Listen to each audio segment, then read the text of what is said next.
Hello दोस्तों, स्वागत है आपका यूट्यूब जगत में। दोस्तों हम इस वीडियो में देखने वाले हैं जीके जीएस का जो प्रैक्टिस सेट नंबर 12, ठीक ना। इससे पहले हम कितना कर चुके हैं, 11 कर चुके हैं। यदि उसको नहीं देखे हैं तो उसको जरूर देख लिया, ठीक ना। इसमें हम देखेंगे 12, ठीक ना। ये 11 जो है इससे पहले डलाया हुआ है, उसका प्ले लिस्ट बना दिया गया, ठीक ना। आपको खोजने में दिक्कत नहीं होगा, तो जब टाइम मिले आपको आप उसको जरूर देख लीजिएगा, ठीक ना। तो चलिए स्टार्ट करते हैं। पहला क्वेश्चन कहता है कि गुलाम वंश के किस शासक ने दीवान अर्ज विभाग की स्थापना की।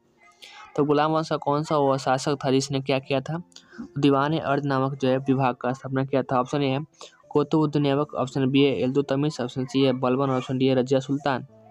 तो इसका राइट आंसर क्या हो जाएगा, ऑप्शन नंबर जो है सी जो है इसका राइट आंसर होगा बलबन ने किया था। किसने किया था, तो बलबन ने किया था। और कुतुबुद्दीन ऐबक कौन है, तो यह जो है गुलाम वंश के संस्थापक है, ठीक ना। और रजिया सुल्तान कौन है, तो दिल्ली सल्तनत काल के जो है पहली महिला शासक है, इसको ध्यान में रखिएगा, ठीक ना। और इल्तुतमिश किसके लिए जाना जाता है, तो इसने जो है कुतुब मीनार का जो है निर्माण कार्य जो है पूर्ण करवाया था, ठीक ना। इसको ध्यान में रखिएगा। अगला क्वेश्चन देखते हैं। उससे पहले की है बलबन के बारे में कुछ फैक्ट है, उसको जान लेते हैं। जैसे कि बलबन जो है दिल्ली पर जो है कब से कब तक शासन किया था, तो 1266 से 1287 तक। इसको ध्यान में रखिएगा। ये जो है इसका जो है शासनकाल पूछ लिया जाता है, तो 1266 से 1287, ठीक ना। और वह जो है वह एक तुर्की गुलाम था, ठीक ना, जिसने उलुग खां के नाम से भी जाना जाता है जिसे। तो बलबन का जो है दूसरा नाम क्या है, तो यह जो है उलुग खान है, ठीक ना। इसको ध्यान में रखिएगा। बलबन का दूसरा नाम उलुग खान है, उसको ध्यान में रखिएगा। अगला है कि सिजदा और पैबोस की पद्धति को प्रारंभ किया। सिजदा और पैबोस प्रथा जो है किसने प्रारंभ किया था, तो बलबन ने ही किया था, ठीक ना। इसको ध्यान में रखिएगा। काफ़ी बार एग्जाम में पूछा जा चुका है कि सिजदा और पैबोस प्रथा जो है किसने स्टार्ट किया था, तो उसने कौन किया था, तो बलबन ने किया था, ठीक ना। उसने फारसी त्योहार नवरोज की प्रणाली की शुरुआत की। तो नवरोज उत्सव का जो है शुरुआत किसने किया था, तो बलबन ने किया था, ठीक ना। नवरोज त्योहार जो है उसका शुरुआत किसने किया था, तो बलबन ने किया, तो इसको ध्यान में रखिएगा। उसने सैन्य मामलों का एक नया विभाग बनाया जिसे दीवाने अर्ज कहा जाता है। तो दीवाने अर्ज जो है किसका विभाग था, तो यह जो है सैन्य मामलों का एक जो है क्या था, विभाग था। इसको ध्यान में रखिएगा, दीवाने अर्ज। और आगे है कि लौ एवं रक्त की नीति अपनाए। बलबन ने जो है कौन सा नीति को अपनाया था, तो लौ एवं रक्त की नीति अपनाया था, ठीक ना। और लाल महल और सीरी का किला का निर्माण किसने करवाया था, तो बलबन ने ही कराया था। तो पूछा जाएगा कि लाल महल या पूछा जाएगा कि सीरी का किला का निर्माण किसने करवाया है, तो बलबन ने करवाया था, ठीक ना। इसको ध्यान रखिएगा, काफ़ी इंपॉर्टेंट पॉइंट सब है। अगला क्वेश्चन देखते हैं। 2 नंबर क्वेश्चन कहता है कि कंदरिया महादेव मंदिर कहाँ स्थित है। तो कंदरिया महादेव मंदिर कहाँ स्थित है, ऑप्शन ए मधेरा, ऑप्शन बी है खजुराहो, ऑप्शन सी है औरंगाबाद, ऑप्शन डी है देवगढ़ में। तो कंदरिया महादेव मंदिर कहाँ पर स्थित है, तो ऑप्शन नंबर बी जो इसका राइट आंसर होगा खजुराहो में स्थित है। कहाँ पर है, तो खजुराहो में स्थित है। आगे देखते हैं क्वेश्चन। 3 नंबर क्वेश्चन कहता है कि वीर गास, यहाँ गास छूट गया है, तो वीर गास जो है लोक नृत्य का संबंध किस राज्य से है। तो वीर गास से लोक नृत्य का संबंध किस राज्य से है, option A Chhattisgarh, option B है केरल, ऑप्शन सी है कर्नाटक और ऑप्शन डी है हिमाचल प्रदेश। तो वीर गास से लोक नृत्य का संबंध जो है किस राज्य से है, ऑप्शन नंबर सी जो इसका राइट आंसर होगा कर्नाटक से। यहाँ से है, तो कर्नाटक से है। और कर्नाटक के जो है प्रमुख अलग अन्य जो है लोक नृत्य देख लेते हैं। तो कर्नाटक का जो है काफ़ी बार एग्जाम में रिपीटेड है कि यक्षगान कहाँ का लोक नृत्य है। यक्षगान कहाँ का लोक नृत्य है, कर्नाटक का है। फिर है डोलू, फिर है दूसरा तीसरा कुनीथा, फिर है वेलाटा और कृष्ण पारिजात। यह सब जो है काफ़ी इंपॉर्टेंट लोक नृत्य है, यानी फोक डांस से कहाँ का है, तो कर्नाटक का है। डोलू कुनीथा, ठीक ना, यक्षगान, वेलाटा और कृष्ण पारिजात, ठीक ना। इसको ध्यान में रखिएगा। आगे क्वेश्चन देखते हैं। 4 नंबर क्वेश्चन कहता है कि निम्नलिखित में से वे कौन से प्रावधान और विभिन्न देशों के संविधान जिन्हें भारत के संविधान में अपनाया गया है गलत तरीके से सुमेलित है। यानी भारतीय संविधान में जो है कुछ प्रावधान को जो है मतलब विदेश के संविधान से लिया गया, ठीक ना। और उसका जो है कौन सा प्रावधान कहाँ से लिया गया वही मिलान देखना है कि किस में गलत है, ठीक ना। तो पहला है ऑप्शन नंबर ए कहता है कानून के शासन का विचार जो है ब्रिटेन के संविधान से लिया गया है। दूसरा का कहता है मौलिक अधिकारों का जो है घोषणा पत्र संयुक्त राज्य अमेरिका से लिया गया है। और ऑप्शन सी कहता है कि स्वतंत्रता समानता बंधुत्व जो है कनाडा के संविधान से लिया गया है। और 4 नंबर कहता है राज्य के नीति निर्देशक सिद्धांत जो है आयरलैंड के संविधान से लिया गया है। तो इसमें जो है रॉन्ग कौन है, तो ऑप्शन नंबर सी स्वतंत्रता समानता बंधुत्व का जो है प्रावधान कहाँ से लिया गया है, तो यह जो है कनाडा से नहीं लिया, कहाँ से लिया गया है, फ्रांस से लिया गया, ठीक ना, कहाँ से लिया गया है, फ्रांस से लिया गया, इसको ध्यान रखिएगा। और बाकी बात सब सही है कि कानून का शासन जो है कहाँ का है, तो ब्रिटेन से लिया गया है। फिर मौलिक अधिकार कहाँ से लिया गया है, तो यूएसए से लिया गया है। और राज्य के नीति सिद्धांत कहाँ से लिया गया है, तो आयरलैंड से लिया गया है। और वहीं पर मौलिक अधिकार के जगह पर मौलिक कर्तव्य पूछ लिया जाएगा तो कहाँ से लिया गया है, तो वह रूस के संविधान से लिया गया, ठीक है, इसको ध्यान रखिएगा। अगला क्वेश्चन देखते हैं। 5 नंबर कहता है कि इडुक्की जल विद्युत परियोजना किस राज्य में स्थित है, तो इडुक्की जो है जल विद्युत परियोजना किस राज्य में स्थित है, ऑप्शन है केरल, ऑप्शन बी है हिमाचल प्रदेश, ऑप्शन सी है अरुणाचल प्रदेश, ऑप्शन डी है कर्नाटक। तो इडुक्की जो है जल विद्युत परियोजना का जो है संबंध किस राज्य से है, ऑप्शन नंबर ए केरल में, ठीक ना, कहाँ पर है, तो केरल में है। यहाँ पर जो है हम कुछ बांध को देख लेते हैं, ठीक ना, जैसे कि श्रीशैलम जो है बांध कहाँ पर स्थित है, तो कृष्ण नदी पर, और किस राज्य में है, तो आंध्र प्रदेश में है। तो श्रीशैलम बांध कहाँ पे है, कृष्ण नदी पे, और किस राज्य में है, तो आंध्र प्रदेश में, इसको ध्यान में रखिएगा, काफ़ी इंपॉर्टेंट है। फिर अगला है मेट्टूर बांध। मेट्टूर बांध जो है कहाँ पर है, तो कावेरी नदी पर है, और यह जो है किस राज्य में, तो तमिलनाडु में। मेट्टूर बांध कावेरी नदी पे तमिलनाडु में है। फिर आगे आता है नागार्जुन बांध। नागार्जुन बांध जो है कृष्णा नदी पे तेलंगाना राज्य में स्थित है। तो नागार्जुन बांध कहाँ पे है, कृष्णा नदी पे तेलंगाना राज्य में है। फिर है उकाई बांध। उकाई बांध जो है किस नदी पे है, तो तापी नदी पे है और गुजरात राज्य में स्थित है। उकाई बांध कहाँ पे है, तापी नदी पे और गुजरात राज्य में स्थित है। फिर अगला आता है तिलैया बांध। तिलैया बांध जो है कहाँ पे है, तो बराकर नदी पे है और किस राज्य में स्थित है, तो झारखंड में है, इसको ध्यान में रखिएगा। और लास्ट है बगलिहार बांध चीनाब नदी पे और जम्मू कश्मीर में स्थित है, इसको ध्यान में रखिएगा। और आगे देखते हैं क्वेश्चन 6 नंबर क्वेश्चन कहता है कि भारतीय संविधान के किस संशोधन द्वारा प्रस्तावना में समाजवादी और धर्मनिरपेक्ष शब्द जोड़े गए थे, ठीक है। तो ऑप्शन ए है 41वां संविधान संशोधन 1976, ऑप्शन बी है 42वां संविधान संशोधन अधिनियम जो 1976, ऑप्शन सी है 44वां संविधान संशोधन अधिनियम जो है 1978, ऑप्शन डी है 43वां संशोधन अधिनियम 1970। तो संविधान में प्रस्तावना में जो है समाजवादी, पंथ निरपेक्ष और इसके साथ एक और शब्द जोड़ा गया था अखंडता, ठीक ना। समाजवादी, पंथ निरपेक्ष और अखंडता शब्द को जो है प्रस्तावना में कब जोड़ा गया था, तो ऑप्शन नंबर बी जो है इसका राइट आंसर होगा 42वां संविधान संशोधन अधिनियम जो है 1976 के द्वारा जो है इसको जोड़ा गया था, ठीक ना। और प्रस्तावना में केवल एक ही बार जो है अभी तक जो है क्या हुआ है, संशोधन हुआ है, यही जो है 42वां संविधान संशोधन अधिनियम द्वारा, ठीक ना। तो इसको ध्यान रखिएगा। पूछा जाता है कि प्रस्तावना में अब तक कितने बार संशोधन किया जा चुका है, तो केवल और केवल कितने बार, एक बार, इसको ध्यान में रखिएगा। और यही 3 शब्द जोड़ा गया था, समाजवादी, पंथ निरपेक्ष या धर्मनिरपेक्ष और अखंडता, इसको ध्यान में रखिएगा। फिर अगला क्वेश्चन देखते हैं। 7 नंबर क्वेश्चन कहता है कि शिव कुमार शर्मा और भजन सोपोरी का संबंध किस वाद्य यंत्र से है, तो शिव कुमार शर्मा और भजन सोपोरी यह जो है एक फेमस कौन सा जो है म्यूजिकल इंस्ट्रूमेंट पर बजाते हैं, तो ऑप्शन ए है संतूर, ऑप्शन बी है सितार, ऑप्शन सी है सरोद और ऑप्शन डी है तबला। तो शिव कुमार शर्मा और भजन सोपोरी जो है एक फेमस जो है क्या बजाते हैं, तो संतूर वादक है, ठीक ना। ऑप्शन नंबर ए जो इसका राइट आंसर होगा क्या है, तो संतूर वादक हैं, इसको ध्यान में रखिएगा। फिर अगला क्वेश्चन आता है 8 नंबर क्वेश्चन कहता है कि ऐतिहासिक शेरशाह सूरी मार्ग को कहा जाता है, तो शेरशाह सूरी मार्ग को क्या कहा जाता है, ऑप्शन है राष्ट्रीय राजमार्ग 11, ऑप्शन बी है राष्ट्रीय राजमार्ग संख्या 1, ऑप्शन सी है राष्ट्रीय राजमार्ग संख्या 8 और ऑप्शन डी है राष्ट्रीय राजमार्ग संख्या 23। तो इसका राइट आंसर क्या हो जाएगा, ऑप्शन नंबर बी राष्ट्रीय राजमार्ग संख्या 1 को जो है शेरशाह सूरी मार्ग के नाम से जाना जाता, ठीक ना। आगे क्वेश्चन देखते हैं।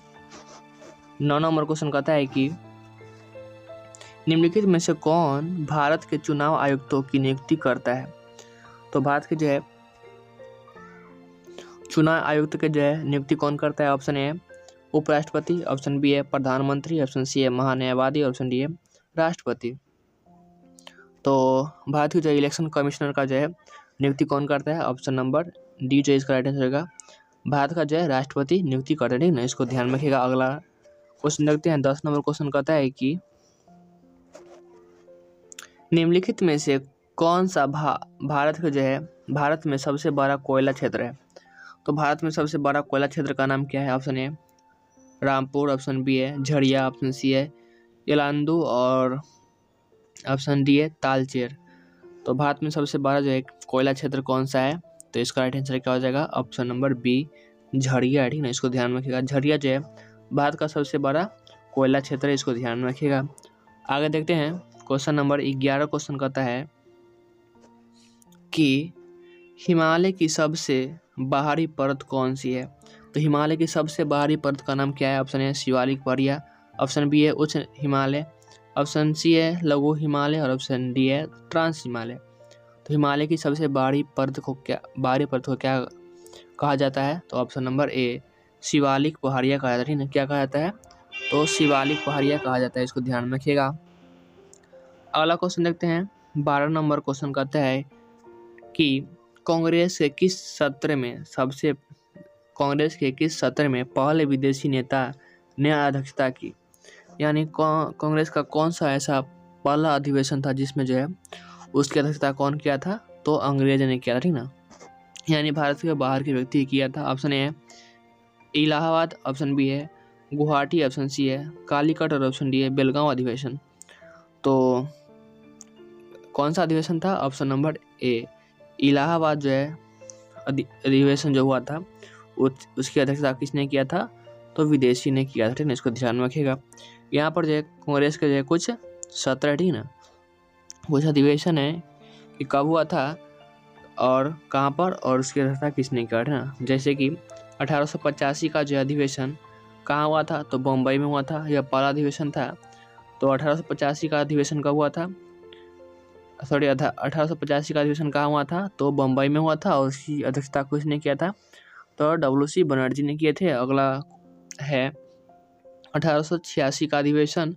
1886 का अधिवेशन कहाँ हुआ था। तो कोलकाता में हुआ था और इसकी अध्यक्षता कौन किए थे। तो दादा भाई नौरोजी किए थे। फिर अगला है 1887 का अधिवेशन। 1887 का अधिवेशन कहाँ हुआ था। तो मद्रास में हुआ था और इसकी अध्यक्षता कौन कर रहे थे। तो बदरुद्दीन तैयब जी किए थे, ठीक ना। कौन किए थे। तो बदरुद्दीन तैयब जी किए थे। फिर अगला है 1888 का अधिवेशन। 1888 का जो है इलाहाबाद अधिवेशन, इसकी अध्यक्षता कौन किए थे। तो जॉर्ज यूले। और यही जो है प्रथम जो है विदेशी नागरिक थे जिसने क्या किए थे। तो ये जो है कांग्रेस के अधिवेशन का जो है अध्यक्षता किए थे, ठीक ना। फिर अगला आता है 1896। 1896 का जो है कलकत्ता अधिवेशन का अध्यक्षता कौन कर रहे थे। तो रहमतुल्लाह सयानी किए थे, ठीक ना। और 1896 का जो है इसमें क्या हुआ था। तो पहली बार जो है वंदे मातरम गाया गया, ठीक ना। क्या गाया गया था। तो पहली बार जो 1896 का जो अधिवेशन था कलकत्ता में, यहीं पर जो है क्या गाया गया था। तो वंदे मातरम पहली बार गाया गया था और इसकी अध्यक्षता कौन कर रहे थे। तो रहमतुल्लाह सयानी कर रहे थे। यह काफ़ी इंपॉर्टेंट है, ठीक ना। इसको ध्यान में रखिएगा। फिर अगला आता है 1907 का जो है सूरत अधिवेशन, ठीक ना। 1907 का जो सूरत अधिवेशन, इसकी अध्यक्षता कौन कर रहे थे। तो रास बिहारी बोस कर रहे थे, ठीक ना। कौन कर रहे थे। तो रास बिहारी बोस। और इसमें यह जो है किस लिए इम्पोर्टेंट है, क्योंकि इसमें जो है कांग्रेस के जो है 2 भाग में बढ़ गया था, नरम दल और गरम दल, ठीक ना। इसको ध्यान में रखिएगा, इसलिए इम्पोर्टेंट है 1907 का सूरत अधिवेशन, ठीक ना। और इसकी अध्यक्षता कौन कर रहे थे। तो रास बिहारी बोस कर रहे थे, ठीक ना। फिर आगे देखते हैं। 13 नंबर क्वेश्चन कहता है कि ब्रिटिश ईस्ट इंडिया कंपनी की ओर से प्लासी के युद्ध का नेतृत्व किसने किया। तो प्लासी का युद्ध का नेतृत्व जो है ब्रिटिश के जो है तरफ से कौन कर रहे थे। ब्रिटिश जो है ईस्ट इंडिया कंपनी की ओर से कौन कर रहे थे। तो option A Charles Stuart, option B है वारेन हेस्टिंग्स, ऑप्शन सी है रॉबर्ट क्लाइव, ऑप्शन डी है जेम्स लैंकेस्टर। तो प्लासी का युद्ध जो है सबसे पहले कब हुआ था, तो 1757 ईस्वी में जो है प्लासी का युद्ध हुआ था, ठीक ना। और इसके जो है इसमें जो है ब्रिटिश ईस्ट इंडिया कंपनी की जी ओर से कौन नेतृत्व कर रहे थे, तो option number C, Robert Clive, ठीक ना। कौन किया था, तो रॉबर्ट क्लाइव किया था। ऑप्शन नंबर सी जो इसका राइट आंसर हो जाएगा। अगला क्वेश्चन है 14 नंबर क्वेश्चन कहता है कि समताप मंडल के संबंध में निम्नलिखित में से कौन सा कथन सही नहीं है। सही नहीं है, ठीक ना, इसको ध्यान में रखिएगा, नहीं वाला पूछ रहा है। तो समताप मंडल के संबंध में कौन सा कथन सही नहीं है। ऑप्शन है यह मध्य मंडल के ऊपर स्थित है। ऑप्शन बी है यह 500 किलोमीटर की ऊंचाई तक फैला हुआ है। ऑप्शन सी है इसमें ओजोन गैस की जो है परत होती है। और ऑप्शन डी है यह परत जो है बादलों से लगभग मुक्त होती है। तो समताप मंडल जो है के बारे में कौन सा कथन इसमें से गलत है, तो ऑप्शन नंबर ए जो है इसका राइट आंसर हो जाएगा। यह जो है मध्य मंडल के ऊपर स्थित नहीं होता है, जबकि यह जो है किस मंडल के ऊपर स्थित होता है, तो यह जो है क्षोभ मंडल के ऊपर स्थित होता है, ठीक ना कि मध्य मंडल के ऊपर स्थित होता है। बाकी बात जो यह सब जो है कि यह 50 किलोमीटर की ऊंचाई तक फैला होता है, यह एकदम सही है, ठीक ना। और इसमें जो है ओजोन गैस की जो है परत पाया जाता है, यह भी काफ़ी इम्पोर्टेंट पॉइंट है कि ओजोन परत जो है किस मंडल में पाया जाता है, तो समताप मंडल में पाया जाता है। यह जो है काफ़ी इंपॉर्टेंट पॉइंट है, इसको ध्यान में रखिएगा। और अगला पॉइंट है कि यह जो है बादलों से लगभग मुक्त होता है, तो यह भी काफ़ी इंपॉर्टेंट है, क्योंकि इसी कारण से जो है समताप मंडल में समताप मंडल में क्या उड़ता है, तो वायुयान उड़ पाता है ना, क्योंकि वहाँ पर जो है कोई भी मौसमी घटना नहीं हो पाता है ना। तो अगला क्वेश्चन देखते हैं। 15 नंबर क्वेश्चन कहता है कि सल्तनत काल, यह जो है क्वेश्चन अधूरा है, इसको छोड़ दीजिए, ठीक ना। अगला क्वेश्चन है 16 नंबर क्वेश्चन कहता है कि कालीबंगा से पुरातात्विक अवशेषों के रूप में इनमें से कौन सा तत्व नहीं मिला था, ठीक ना, इसको ध्यान में रखिएगा। तो कालीबंगा से कौन सा जो अवशेष नहीं मिला है, तो ऑप्शन है काली चूड़िया, ऑप्शन बी है अग्निकुंड, ऑप्शन सी है जोता हुआ क्षेत्र, और ऑप्शन डी है जोड़ों का कब्र। तो कालीबंगा से कौन कौन सा चीज़ मिला है, तो काली चूड़िया मिला है, काफ़ी इंपॉर्टेंट है। अग्निकुंड भी मिला है और जोता हुआ क्षेत्र भी मिला है, यानी जोता हुआ क्षेत्र भी मिला है। लेकिन ये जो ऑप्शन नंबर डी जो है जोड़ों का कब्र जो है यह कालीबंगा से नहीं मिला, ठीक ना, इसको ध्यान में रखिएगा। कालीबंगा से यह जो है जोड़ों का कब्र यानी जोड़ा में जो है कब्र नहीं मिला है, इसलिए राइट आंसर क्या हो जाएगा, ऑप्शन नंबर डी हो जाएगा। अगला क्वेश्चन है 17 नंबर क्वेश्चन कहता है कि पानी के नीचे ध्वनि को मापने के लिए निम्न में से किस उपकरण का उपयोग किया जाता है। तो पानी के नीचे जो ध्वनि को मापने के लिए कौन सा उपकरण का उपयोग किया जाता है। ऑप्शन है हाइड्रोफोन, ऑप्शन बी है हाइग्रोस्कोप, ऑप्शन सी है हाइपोमीटर, ऑप्शन डी है मैकमीटर। तो पानी के नीचे जो है ध्वनि को मापने के लिए कौन सा उपकरण का उपयोग किया जाता है, ऑप्शन नंबर ए जो है इसका राइट आंसर होगा हाइड्रोफोन। किसका प्रयोग किया जाता है, तो हाइड्रोफोन का जो है ध्वनि को जो है किसके नीचे, तो पानी के नीचे जो मापने के लिए उपयोग किया जाता है। फिर अगला क्वेश्चन 18 नंबर क्वेश्चन कहता है कि लार में एक पाचक एंजाइम एमाइलेज किसके पाचन की शुरुआत करता है। तो यहाँ पर जो है एमाइलेज जो है किसका पाचन करता है। ऑप्शन ए कहता है प्रोटीन, ऑप्शन बी है कार्बोहाइड्रेट, ऑप्शन सी है वसा, और ऑप्शन डी है न्यूक्लिक अम्ल। तो एमाइलेज जो है किसका पाचन करता है, तो ऑप्शन नंबर बी कार्बोहाइड्रेट का पाचन करता है ना। यह जो है किसका जो है पाचन करता है, तो कार्बोहाइड्रेट का पाचन करता है, इसको ध्यान में रखिएगा। अगला क्वेश्चन है 19 नंबर क्वेश्चन कहता है कि निम्नलिखित जो है दी गई अभिक्रिया किसका उदाहरण है। तो यह जो अभिक्रिया दिया गया है यह कौन सा अभिक्रिया का उदाहरण है, इसको ध्यान में रखिएगा। तो कहता है CaO प्लस H2O को मिलाएंगे तो CaOH का होल 2 यानी कैल्शियम ऑक्साइड, और यह जो है जल को मिलाएंगे तो कैल्शियम हाइड्रोक्साइड मिलेगा, यानी बोझा हुआ चूना, इसी जो कहते हैं, ठीक ना, CaOH की होल 2 H को क्या कहते हैं, हम बोझा हुआ चूना कहते हैं। तो यह जो है कौन सा अभिक्रिया होता है, तो ऑप्शन ए अवक्षरण अभिक्रिया, ऑप्शन बी है विस्थापन अभिक्रिया, ऑप्शन सी है संयोजन अभिक्रिया, ऑप्शन डी इनमें से कोई नहीं। तो यह जो अभिक्रिया दिया गया है तो यह जो है कौन सा अभिक्रिया है। तो यहाँ पर आप देख सकते हैं कि एक ही ये पदार्थ हुआ और एक ही ये पदार्थ हुआ, दोनों मिलकर क्या बनाया, एक मिलाया। तो जब दो मिल के जो है क्या बनाएगा, एक बनाएगा, तो उसको क्या कहेंगे, संयोजन अभिक्रिया कहेंगे, ठीक ना। क्या कहेंगे, संयोजन अभिक्रिया कहेंगे। जब दो को मिल के क्या बनाएगा, तो एक को मिलाएगा। लेकिन जब एक जो है विघटित होकर क्या बनाएगा, दो को बनाएगा, तो उसको क्या कहेंगे हम लोग, विघटन अभिक्रिया कहेंगे। इसको ध्यान में रखिएगा। और यही जो है विस्थापन अभिक्रिया क्या होता है, तो जो है उसमें जो एलिमेंट का हेर फेर हो जाता है, ठीक ना। इसमें जैसे कि ये दो को हुआ ना, तो इसमें का इसमें चलाएगा और इसमें का इसमें चलाएगा, ठीक ना। तो वो जो होता है विस्थापन अभिक्रिया होता है, ठीक ना। अगला क्वेश्चन देखते हैं। 20 नंबर क्वेश्चन कहता है कि जल में हाइड्रोजन के द्रव्यमान और ऑक्सीजन के द्रव्यमान का अनुपात हमेशा होता है। तो जल का सूत्र क्या होता है, H2O। तो जल का सूत्र क्या होता है, H2O होता है। और एक हाइड्रोजन का द्रव्यमान कितना होता है, तो एक होता है, और दो का कितना हो जाएगा, तो दो हो जाएगा। और ऑक्सीजन का जो है द्रव्यमान कितना होता है, तो 16 होता है। और जब इसका अनुपात निकालेंगे तो एक अनुपात कितना आएगा, 8 आएगा। तो यानी हाइड्रोजन का द्रव्यमान का अनुपात 1 और ऑक्सीजन का द्रव्यमान का अनुपात 8 होता है, ठीक ना। तो यहाँ पूछ किसका रहा है, तो हाइड्रोजन के द्रव्यमान और ऑक्सीजन, यानी हाइड्रोजन पहले आएगा, यानी 1 पहले आएगा और 8 बाद में आएगा। यही जो पूछ लेता है कि ऑक्सीजन और, यानी जल में जो है ऑक्सीजन और हाइड्रोजन के द्रव्यमान का अनुपात क्या होगा, तो पहले 8 आ जाएगा, क्योंकि ऑक्सीजन पहले पूछा था। लेकिन यहाँ पर पूछ रहा है हाइड्रोजन पहले पूछ रहा है, ऑक्सीजन बाद में, इसलिए ऑक्सीजन जो है बाद में आएगा और हाइड्रोजन पहले, यानी 1:8 हो जाएगा इसका राइट आंसर, ठीक ना। और भारी जल का सूत्र क्या होता है, तो D2O होता है, ठीक ना। ड्यूटेरियम ऑक्साइड होता है, इसको ध्यान में रखिएगा। अगला क्वेश्चन देखते हैं। 21 नंबर क्वेश्चन कहता है कि घाव भरने में सबसे सहायक विटामिन कौन सा है। तो जब घाव होता है तो उसको भरने के लिए कौन सा विटामिन सहायक होता है। Option A vitamin A, option B है विटामिन बी, ऑप्शन सी है विटामिन सी, और ऑप्शन डी है विटामिन डी। तो इसका राइट आंसर क्या हो जाएगा, घाव भरने के लिए जो है कौन सा विटामिन सहायक होता है, तो option number C vitamin C, ठीक है। और विटामिन सी का रासायनिक नाम एस्कॉर्बिक एसिड होता है।